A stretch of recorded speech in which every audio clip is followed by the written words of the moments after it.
Y de veras es la primera vez que en los 4 foros tenemos una protesta de los trabajadores, quizá porque vino usted o también Celia, pero no tienen razón los trabajadores porque no hay ninguna norma que afecte a los trabajadores, no hay. En todos los 16 artículos de la Constitución y los 11 transitorios, como dice mi compañero Leonel Godoy, no afectamos a los trabajadores en lo más mínimo.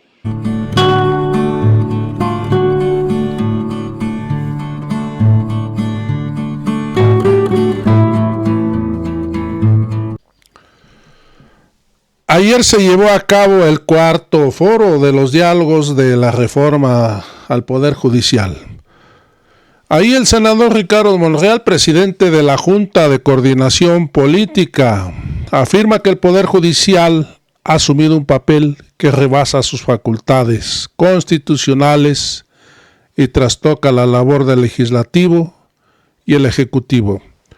Cuestiona que los jueces pueden revertir, reformar, aprobadas por una mayoría parlamentaria y frenar políticas públicas que benefician a la población.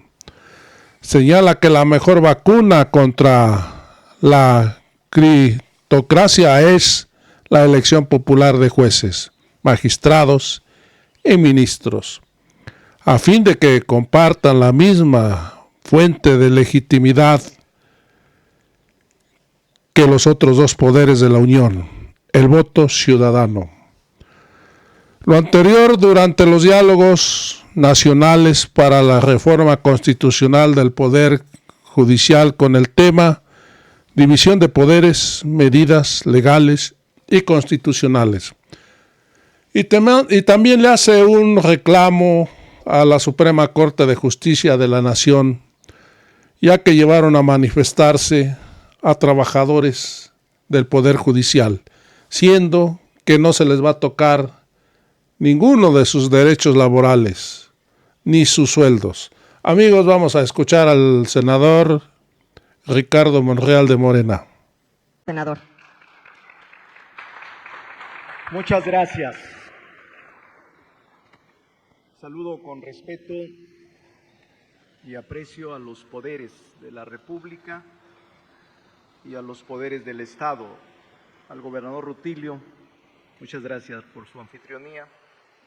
Al gobernador electo Eduardo Ramírez, deseándole mucho éxito en su próximo gobierno, que sé que su capacidad y talento lo pondrá al servicio de su tierra. Al presidente del tribunal, gracias por su lugar de trabajo que hoy nos facilitó. El Congreso local, que encabeza su presidenta y la presidenta de la Junta de Coordinación Política. A mi compañero Leonel, que representa junto conmigo, ahora en ausencia de Nacho Mier, este esfuerzo de organizar los diálogos junto con Juan Ramiro Robledo, presidente de la Comisión de Puntos Constitucionales. Al ministro, bienvenido ministro, Xochitl, bienvenida también, todos bienvenidos, los ponentes, los conferenciantes, las conferenciantes, a todos y a todos bienvenidos. En México, el sistema de división de poderes es la estructura limitante del poder mismo, que tiene por finalidad impedir el abuso de este por parte de uno solo de los 3, y como consecuencia garantizar la libertad individual de las y los gobernados dentro de un Estado de Derecho. La división de poderes en el ámbito constitucional se convierte en un auténtico equilibrio de poderes, de pesos y contrapesos, de las funciones públicas que tienen como parámetro la eficacia de los principios establecidos en la norma fundamental para garantizar la rendición de cuentas y la colaboración, así como afianzar la concreción de un Estado democrático de derecho. La Constitución garantiza que los 3 poderes actúen de manera coordinada y dentro del marco legal. Existen una serie de medidas por las cuales se configuran distintos mecanismos de control constitucional y legal entre poderes, aunque se debe reconocer que cuando uno de ellos invade la esfera de competencia de los otros y actúa arbitrariamente, el desequilibrio es un riesgo alto. De ahí que el legislador como lo expresara John Locke, establece la norma fundamental de todos los estados constitucionalistas, porque como premisa y como precisa Montesquieu, todo gobierno puede ser libre si observa la división de poderes, de modo que ninguno de ellos pueda predominar sobre los demás. Cuando el constituyente permanente le otorgó medios y facultades al Poder Judicial para garantizar la supremacía del Estado de Derecho y plasmó figuras como el juicio de amparo, la acción de inconstitucionalidad, las controversias constitucionales y el juicio para la protección de los derechos políticos electorales, no le confirió la facultad de invadir al Poder Legislativo y abrogarse facultades exorbitantes y extralimitadas. Creo que pocas personas pueden negar que el Poder Judicial caminó durante mucho tiempo bajo la dependencia y subordinación del Ejecutivo. Tampoco es posible refutar que el Alto Tribunal de Justicia y gran cantidad de sus integrantes se alojaron del sentimiento social y que en muchos casos los acompañaron ininterrumpidamente la arrogancia, el desdén y la prepotencia por el exceso de privilegios acumulados. Debido al nepotismo, a la corrupción, al aislamiento social, el déficit de justicia se fue acrecentando en nuestra sociedad hasta que se hizo insostenible.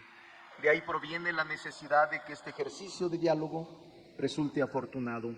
Hubo también quien dudó de los planteamientos hechos por el presidente de la República el 5 de febrero pasado.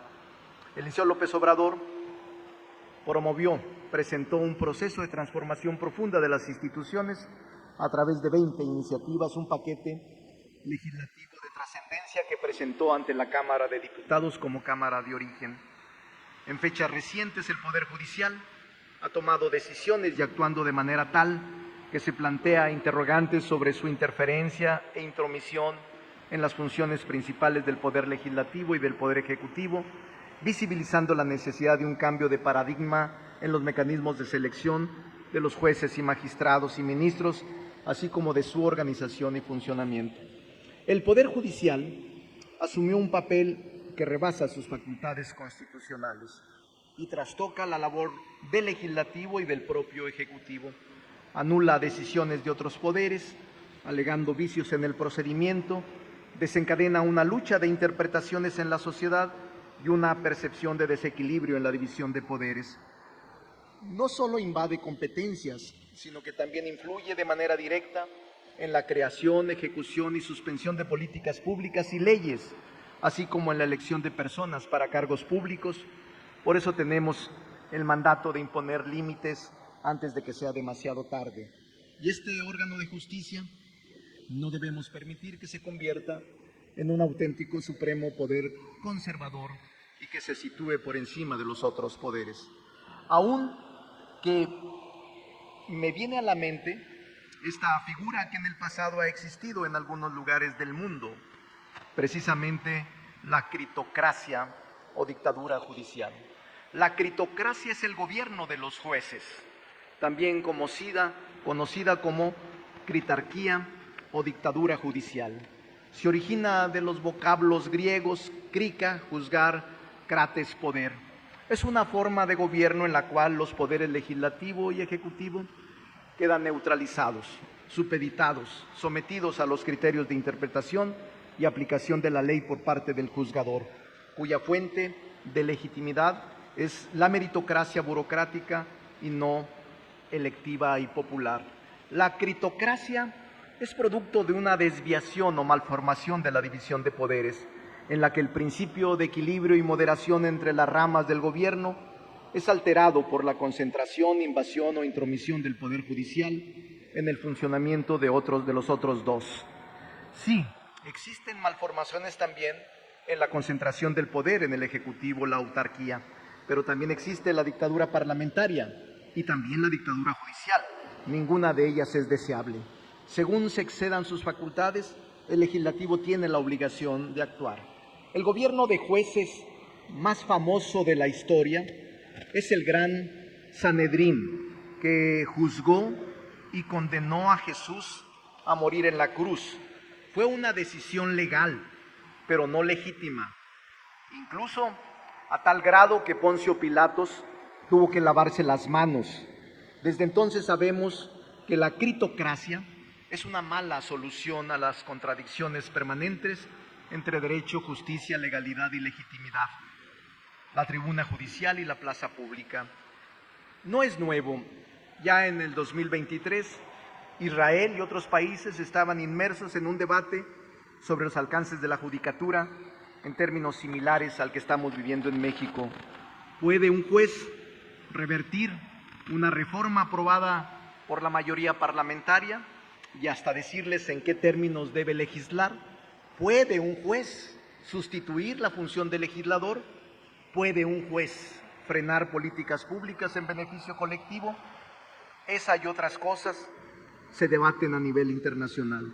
La mejor vacuna contra la critocracia es precisamente la elección popular de los jueces, magistrados y ministros. Al compartir la misma fuente de legitimidad, el voto ciudadano, los tres poderes estarían homologados. Por eso me parece importante este ejercicio. Hoy el tema es división de poderes, y a eso me he resumido y a eso me he limitado.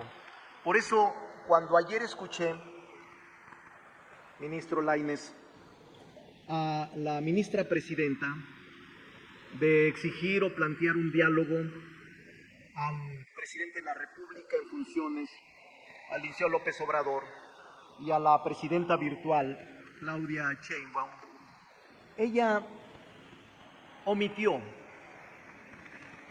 dirigirse y convocar a quienes nos toca decidir, al legislador. El poder legislativo es el órgano reformador y es quien está facultado para deliberar y para, en su caso, aprobar la reforma judicial.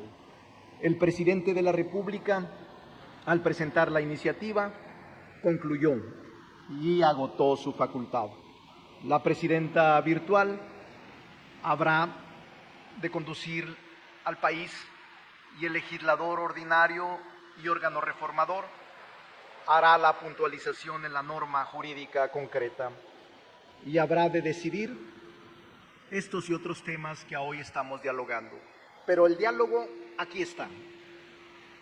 El diálogo aquí lo estamos ejerciendo y son 4 los foros que hemos sostenido. Y de veras es la primera vez que en los 4 foros tenemos una protesta de los trabajadores, quizá porque vino usted o también Celia, pero no tienen razón los trabajadores porque no hay ninguna norma que afecte a los trabajadores. No hay. En todos los 16 artículos de la Constitución y los 11 transitorios, como dice mi compañero Leonel Godoy, no afectamos a los trabajadores en lo más mínimo.